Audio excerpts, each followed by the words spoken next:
Hello दोस्तों, आज हम करेंगे रीजनिंग के महत्वपूर्ण प्रश्नों को हल। और दोस्तों, इन प्रश्नों के अभ्यास के माध्यम से आप अपनी किसी भी परीक्षा की तैयारी को बेहतर कर सकते हो। आइए दोस्तों, शुरू करते हैं आज का पहला प्रश्न। दोस्तों, यहाँ पर प्रश्न में दिया गया है 7:9। और दोस्तों, बीच में ये चिन्ह है समान अनुपात का। और फिर लिखा हुआ है 6:2।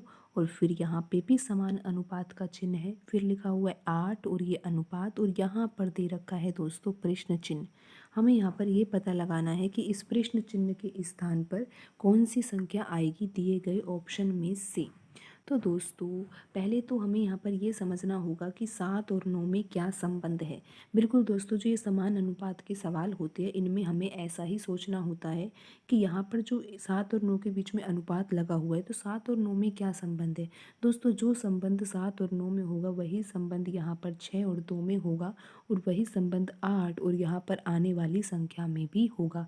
तो दोस्तों, अगर हम यहाँ पर ये समझ जाते हैं कि 7 और 9 में कैसा संबंध है, 6 और 2 में कैसा संबंध है, तो फिर तो कितना आसान हो जाएगा हमारे लिए ये पता लगाना कि 8 और यहाँ पर कौन सी संख्या आनी चाहिए।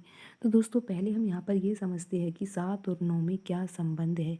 तो दोस्तों, क्या आप समझ पा रहे हो। दोस्तों, आप सोच रहे होंगे कि 7 में 2 जोड़ दिए है तो 9 आ गया, लेकिन यहाँ पे तो दोस्तों घट के आए कि 6 से 2 कैसे आ गया। तो दोस्तों, अब यहाँ पर कैसे पता लगाए कि 8 के बाद कौन सी संख्या आएगी। तो दोस्तों, यहाँ पर जो संबंध इसमें होगा वही संबंध इसमें होगा। बिल्कुल दोस्तों, वही संबंध होगा। तो दोस्तों, आप यहाँ पर देखिए कि 7:9 लिखा हुआ है, तो 7 से 9 कैसे आ सकता है। दोस्तों, अगर आप 7 को लिख देते हो 5+2।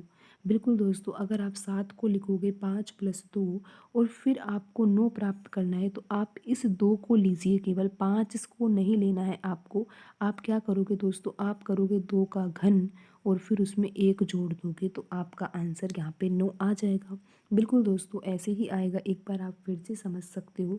दोस्तों, यहाँ पर 7:9 है, तो अब हमें यहाँ पर ये सोचना है कि 7 के द्वारा 9 कैसे प्राप्त किया जा सकता है। तो हमने ये सोचा कि 7 को कैसे प्राप्त किया जाए, 5+2 करके 7 को प्राप्त किया जा सकता है, लेकिन 9 को कैसे प्राप्त किया जा सकता है।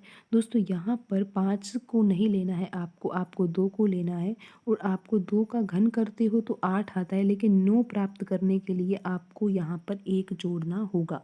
तो दोस्तों, अब आप यहाँ पर सोचिए कि 6:2 कैसे आ सकता है। दोस्तों, बिल्कुल आसान हो गया अब आपके लिए ये निकालना कि किस तरह से 6 से हम 2 प्राप्त कर सकते हैं। दोस्तों, आपको यहाँ पर ऐसे ही लिखना होगा कि 6 को हम प्राप्त कर सकते हैं 5+1 में। दोस्तों, आपको 5 का यूज़ तो लेना ही है। आपने यहाँ पर 7 को प्राप्त करने में भी 5 को लिया, और यहाँ पर 6 को प्राप्त करने में भी आपको 5 लेना होगा। तो दोस्तों, अब आपको इतना तो समझ में आ गया कि जब आप 8 को प्राप्त करोगे यहाँ पर, तो आपको 5+3 लिखना होगा। तो दोस्तों, अब आप यहाँ पर देखो कि 2 कैसे प्राप्त किया जा सकता है। दोस्तों, यहाँ पर जो 5 के अलावा दूसरी संख्या 1 है, उसका आपको घन करना होगा, क्योंकि आप यहाँ पर देख सकते हो हमने 2 का घन किया था।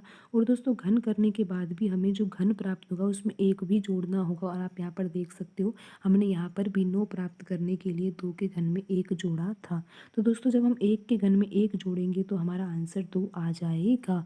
और आप देख सकते हो कि हमने उसी तरीके से 6 से 2 प्राप्त कर लिया, जिस तरीके से हमने 7 से 9 को प्राप्त किया था। तो दोस्तों, अब आप समझ ही गए होंगे कि यहाँ पर जो आंसर आएगा वो क्या आएगा।